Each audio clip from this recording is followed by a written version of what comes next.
E व्हेकलची पण संख्या वाढेल. आता आपल्या इथंच महिंद्राचा कारखाना आहे जिल्ह्यामध्ये, तिथं पण ई व्हेकल कार 30-32 लाख त्याची किंमत आहे.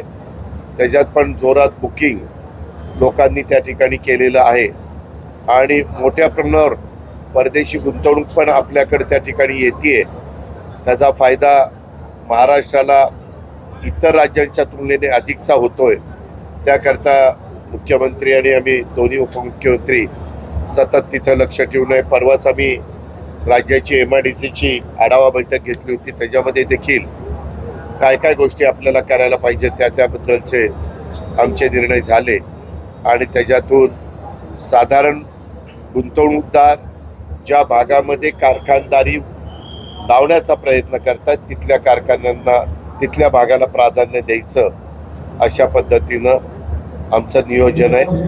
आणि जिथं जो दुर्गम भाग आहे, जो मागासलेला भाग आहे, अशा ठिकाणी जर कारखाने गेले तर त्यांना अधिकच्या इन्सेंटिव्ह द्यायचे, जेणेकरून ते त्या भागामध्ये जाण्याच्या करता तयार होतील. अशा या सगळ्या गोष्टी आहेत.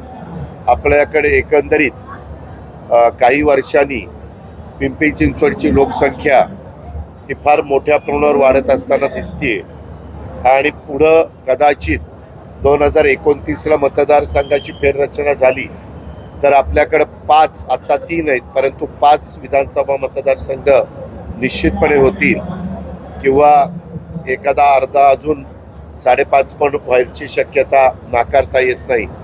एवढं मोठ्या प्रमाणावर आपल्या आजूबाजूच्या तालुक्यातनं, आजूबाजूच्या जिल्ह्यातनं आणि राज्याच्या वेगवेगळ्या भागातून आणि देशाच्या पण काही भागातून आपल्याकडं कामधंद्याच्या निमित्तानं, नोकरीच्या निमित्तानं, व्यवसायाच्या निमित्तानं लोक त्या ठिकाणी येत आहेत.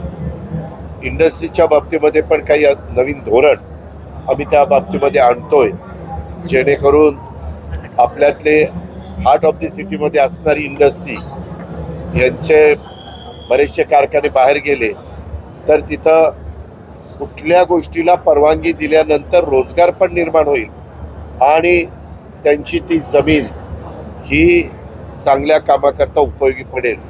अशाही प्रकारे आम्ही चर्चा केलेली आहे. ते धोरण एकदा जाहीर झाल्यानंतर त्या धोरणामध्ये आपल्याला त्याबद्दल